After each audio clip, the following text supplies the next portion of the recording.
What do you want? I want lollipops. Get the lollipop. Get it. Get the lollipop, Fernie. I want lollipops.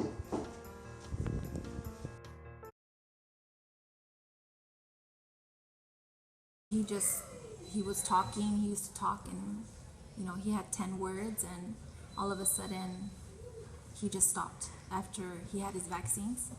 He stopped talking just from one day to another, and he slept for 20 hours, and then he just was gone. He wasn't there anymore.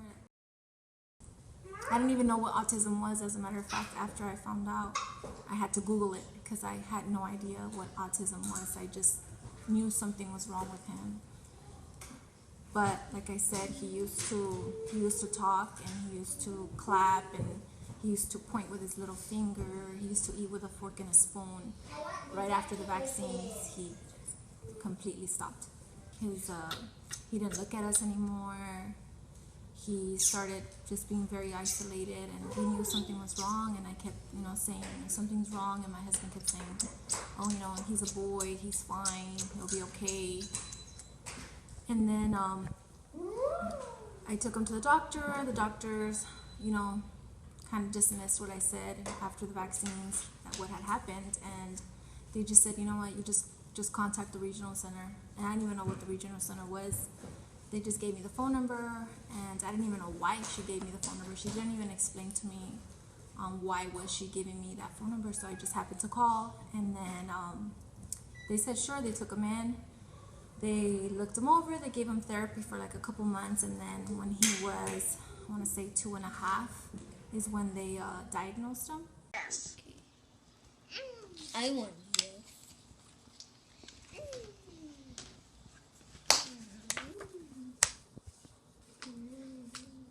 I want shower. You want to take a shower? Okay, we'll take you a shower in a little bit, okay? Like in 15 minutes, we'll take you a shower, okay? Is that okay? Yes or no? Yes? I started with him, he wouldn't even have eye contact for longer than like a second or 2 seconds. Like he would do like his DVD player, which we worked with a lot, just close it until he would look at us and stuff like that. And that really helped a lot. And so now he wants my attention. What is it, bud? So this is the protocol that we use.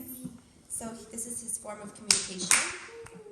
So he wants coordinates. So this is one of the biggest, I think, improvements I've seen in his communication, along with sign language.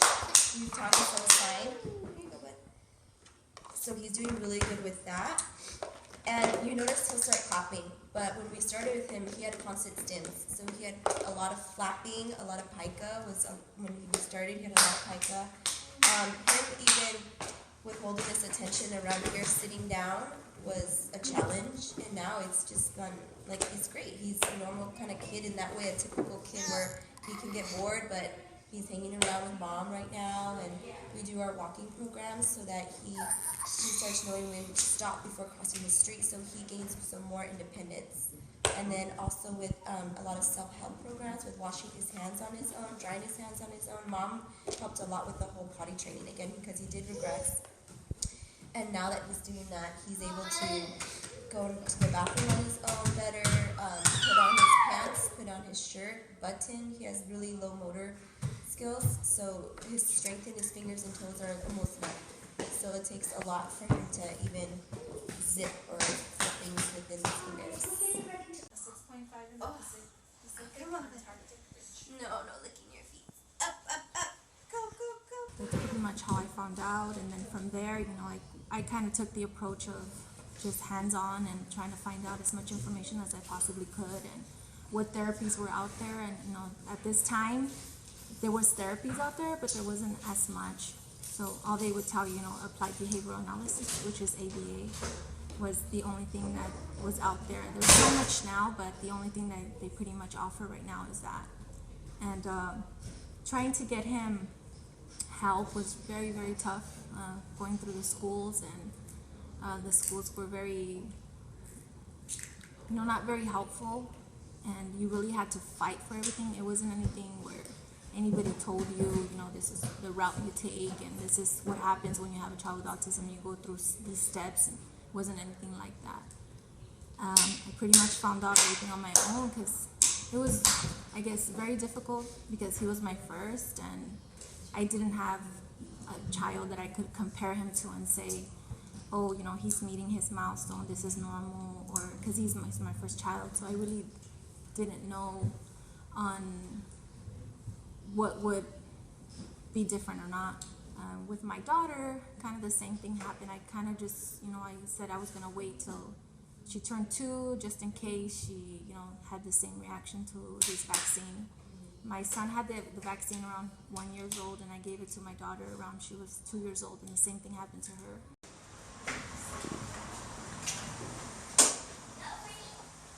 Just wanting to hear what his voice sounds and, you know, wanting to get to know him, his personality, or so it's been tough. It's been very tough. You know, a lot of the times they even compare the stress of having a child with autism, they compare it to war, PTSD cases. You know, just you're under so much stress. You know, constantly have to be keeping an eye on him because he can run off and he's a runner. So, and then he can eat things that he's not supposed to. So it's one of those things where, you know, you just have to live it day by day and just hope for the best. And, you know, my faith in God is what has got me to pull through with this.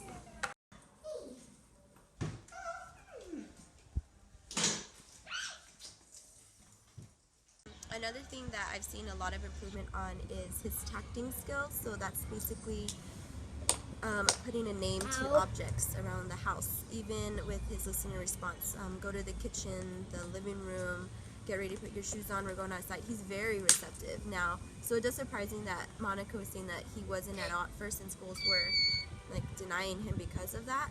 He's really good at following directions in the sense of like mom and dad saying, you know, we're getting ready to go here, or go take this to the sink. Like those are really good self-help skills, I think, in general for a 7-8-year-old typical kid, and he's doing really great with that. He just has a lot of the, you know, the autism like similarities with the flapping and the stimming, and then yes, of course, it's difficult with him being non-verbal. But anything that we get out of him new, because he has said like watermelon, like random words where it's like, where did that come from, you know, like once and stuff like that. But any milestone is just huge with them. And I mean, we're constantly working on new things, discriminative things. We're working on his own feelings, but he's very receptive to how other people are feeling, which is great. We've had programs where we make faces, or we have scenarios, and we have to say like, how am I feeling? And he will tell us on his protocol, you're feeling sad, you're feeling mad, you're feeling frustrated, you're feeling happy, you're feeling sleepy, you're feeling tired. So a lot of it is just awesome. It's just more now of him telling us what he's feeling at the time. But he's grown a lot to where he can make his own choices on, hey, I want to go here today, hey, I want to eat this today, I'm going to do this today. And that's actually awesome, because a lot of kids on the spectrum are very in their routine, and for some part he is, but he seems to be okay and take it okay if things are out of the ordinary for the most part compared to the kids on the spectrum. So, and Monica was right, he's a really loving kid. He's not aggressive whatsoever. He's always actually asking for hugs, so it's always more like, okay, we have to hold on the hugs right now, we have to work. But yeah.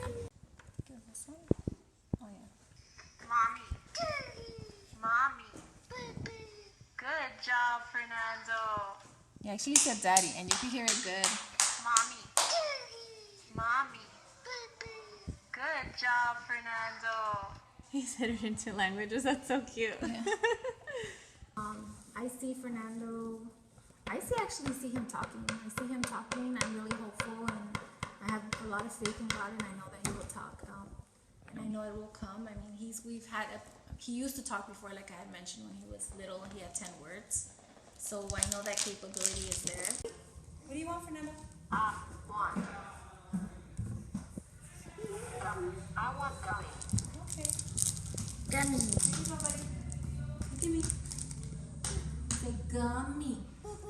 Good try. Can I have one? Same color.